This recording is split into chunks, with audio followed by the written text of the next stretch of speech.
Thank you, Chairman Professor Salwani, for inviting me to speak on this very important current topic. I compliment the Institute of Objective Studies for taking this initiative. It's very timely, and I think viewers would greatly benefit from the views of the distinguished panelists here. At the outset, I would like to highlight what happened on 7th October 2003.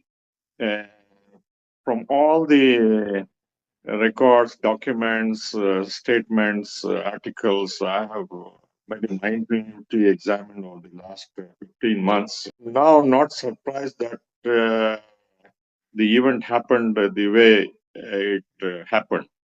Because if you see the moment Netanyahu formed the government, coalition government in Israel, his ministers for national security, Ben Gavir, and the finance minister, Smotrich, and Netanyahu himself had been making statements that the priority is to move the lawn, as they have been saying.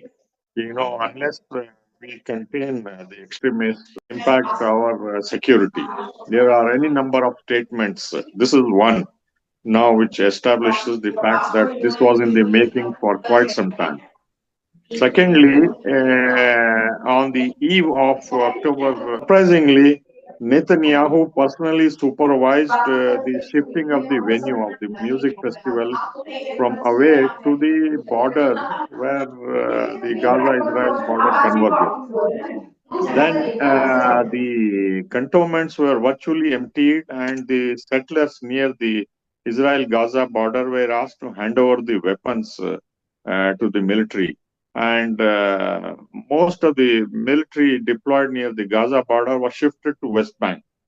All these are clear signs that they were expecting or they were encouraging Hamas to cross by thinning out the Israeli forces. And for almost 18 hours, they let the Hamas fighters enter Israel and do what they did. And later on, this was used in a number of ways. Number one, that it was a terrorist attack to undermine Israel's security. Number two, that they had killed innocent people over 1,200. They had they had abducted civilians and military people from Israel, and that they had raped and mistreated women, so on. So propaganda was carried out against the Hamas and Palestinians at global scale, and in which the Israeli lobby and global media participated in this kind of a narrative. And that is how, after a week or 10 days, Israel launched this attack on Gaza, carpet bombing and committing genocide and killing over 47,000 documented civilians, majority of whom were children, women, and elderly people. And hundreds and thousands were arrested, and the infrastructure from schools, hospitals, universities, mosques, roads, residential buildings, markets, everything was virtually annihilated, destroyed, and demolished in this carnage. They did not spare the hospitals, doctors, and paramedical staff also.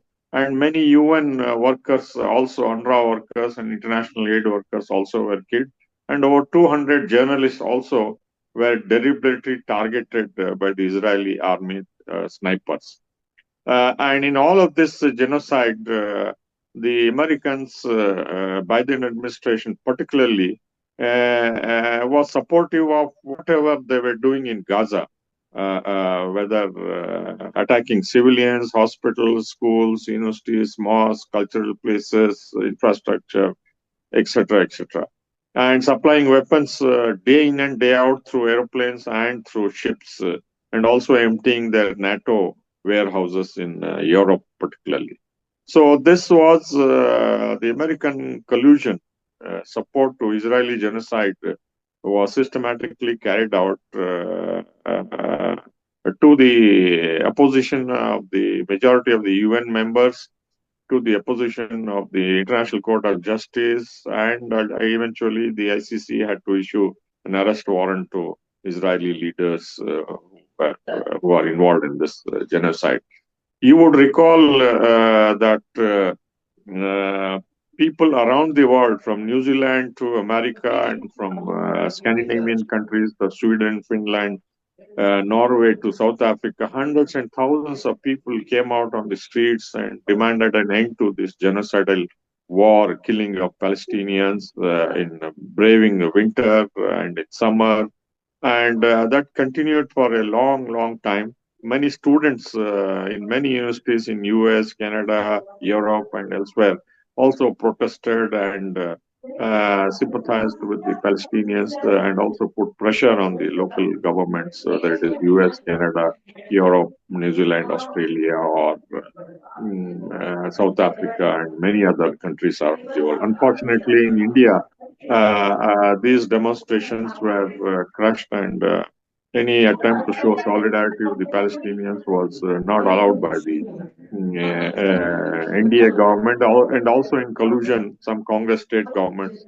In Bangalore, I witnessed very heavy crackdown on anyone sympathizing or protesting in favor of the Palestinians. So this carnage continued, and the two main goals of Netanyahu to continue this carnage was to defeat Hamas and to get back the abductees. In neither of these two aims, Israel was successful. And with a brief ceasefire and release of few hostages in 23 December, this carnage to the utter horror of the entire world. This was carried on in broad daylight, day in and day out, planes bombing civilians and killing on a large scale. The most brutal, inhuman act was committed. Unfortunately, except one or two Muslim countries, the Arab leaders also continued directly or indirectly to support Israel. Turkey, for example, continued to supply oil from Azerbaijan through its pipeline.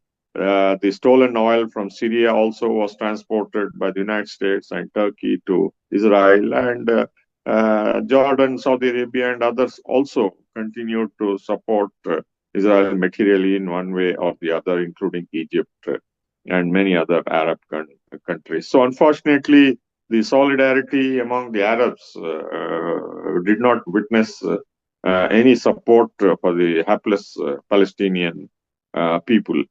Most of the Palestinians in West Bank also had to face the Israeli military, and over 12,000 Palestinians were arrested, keeping in view the impending ceasefire and negotiations for release. So they just rounded up children, women, and Palestinian of age between 25 and 40.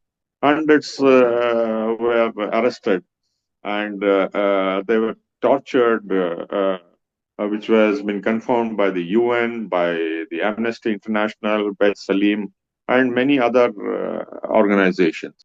So, in that way, more Palestinians were arrested from West Bank and also from Gaza. Many were abducted, tortured. Over 60 of the Palestinians arrested from Gaza were killed due to torture and very inhuman treatment. And Israeli ministers have been quoted as calling Palestinians as human animals, and Israeli ministers openly declared to the world media that they'll stop water, electricity, medicine, and any other aid. So the aid convoys, on an average, 500 to 600 vehicles carrying aid for the Palestinians, despite blockade from 2006 onwards, which was in place on Gaza, was allowed to Rafah and the Israeli checkpoints. That also was reduced to trickle And Palestinians had to face enormous difficulties in getting clean water, health benefit, food, and other basic material like tents, and they suffered in cold, in summer. Indescribable suffering the Palestinians have gone through. The prisoners who were taken, who were released a few days ago, this ceasefire was actually proposed by Biden as a U.S.-Israeli proposal by the end of May last year. But Netanyahu, in order to save his coalition government, and with the support of Biden administration and Anthony Blinken in particular, who deceived the Congress that Israel is not violating U.S. laws in this genocidal war, that helped Israel continue rejecting the ceasefire. Although during the U.S. elections, the media propaganda continued that talks were going on in Cairo, in Europe, and in Qatar to get the ceasefire. But that was just to hoodwink the electorate that Biden is working for peace in Gaza. Ultimately, it was the election of the Donald Trump presidency that he had to send his envoy, Steve Witkoff, and who clearly put pressure on Netanyahu, both in Israel and also the delegation of Mossad and Shin Bet and CIA and Egyptian intelligence, which worked out the ceasefire in Qatar, Doha. He had to clearly mention that we want a ceasefire. Trump himself had articulated that before I take office, this war has to come to an end, and all hell will let loose. That was a message to both Hamas as well as to Netanyahu. So finally, it was to the credit of Donald Trump that this ceasefire was arranged, and the first phase is in the process of being implemented. About 33 Israeli abductees would be released. Some of them have already been released as part of this deal. And quite a large number of Palestinian prisoners, both from Gaza and West Bank, who had been sentenced to long years of prison, and others who were held in administrative detention with no charges, who were severely tortured, abused, and mistreated, have been allowed to leave with their prison clothes, with no celebrations allowed, and Palestinian Authority being asked by Israel to quietly allow them to go unnoticed to their homes. And many Palestinians released have been exiled to many countries, which again is a violation of their basic human rights. And Israeli ministers have called these released prisoners, Palestinian prisoners, as terrorists, and we would rearrest them as soon as possible. That is what they have threatened. And Israel is continuously, through AII, is monitoring all of these released prisoners. The most unfortunate is the large number of university professors, teachers, and educated people. Gaza has the largest number of PhD holders in the world in a small territory like that. So large number of educated people, skilled people, talented people have perished in this 15 months of carnage. And even those Palestinians who tried to help their brethren in hospitals, rescuing them, they were targeted by the Israeli soldiers. So the Palestinian people have been traumatized physically, mentally, and lifelong handicapped, no anesthesia, hands, limbs have been amputated, and will live all of these Palestinians, hundreds and thousands, will live in future with fear, a very disturbed life, and the whole world was witness, and hardly any objection was seen to be respected. Unfortunately, no Israeli has been held accountable for this terrible killings and mistreatment of the Palestinians in clear violation of the Geneva conventions, Universal Declaration of Human Rights and legal rights. And thousands of Palestinians still remain in Israel jails despite worldwide opposition to Israeli mistreatment of the Palestinian people. Briefly, just 1 or 2 minutes on the peace prospects. You see, the Arab countries, since Sadat's visit to Jerusalem in 1977, have been tirelessly working for peace with Israel. Sadat and Egypt became the first Arab country to sign the peace deal in March 1979, that is holding true with the withdrawal of Israel from Sinai and Gaza.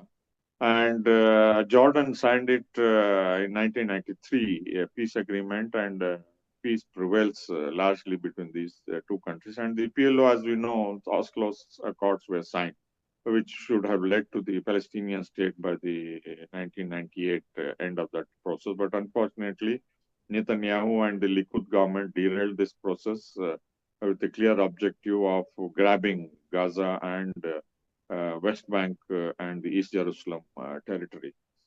So America is a direct party to this lack of peace in this region. You know, if America wants, like it did during Suez crisis, like what Donald Trump did to bring the ceasefire, it can bring about Israeli withdrawal from West Bank and help create the Palestinian state in both these areas, Gaza and West Bank. But unfortunately, due to the presence of the Jewish lobby and the symbiotic relationship between US and Israel, this has not been fulfilled. And the idea is to keep creating new conflict, new areas of conflict to divide states and to continuously keep supplying weapons. Whether it is revolutions, wars, foreign interventions, these Arab lobbyists, arms lobbyists are very active to drain the oil wealth from the region to the west. The US Jewish lobby, in fact, is the principal reason for the stalemate as far as peace is concerned. And now Donald Trump, who is wedded to the evangelical Christians and Zionist and white supremacist leader, and whose staff is largely pro-Jewish and pro-Israel, they have a stranglehold in every part of the administration. And as you witnessed, he has already lifted the sanctions on settlers and taken other steps of supplying more lethal weapons to Israel. But ultimately, it is not making Israel safe or secure or stable. Internally, Israel is much weaker because of this war, 15-month war. It has shown its utter dependence, military and economic, on the United States and the Jewish global groups. And militarily, also, it could not defeat Hamas and it could not get the abductees released. And the Israeli soldiers in large numbers revolted against this repeated deployment, sending them to the same area which they had allegedly liberated from Hamas control 3-4 times.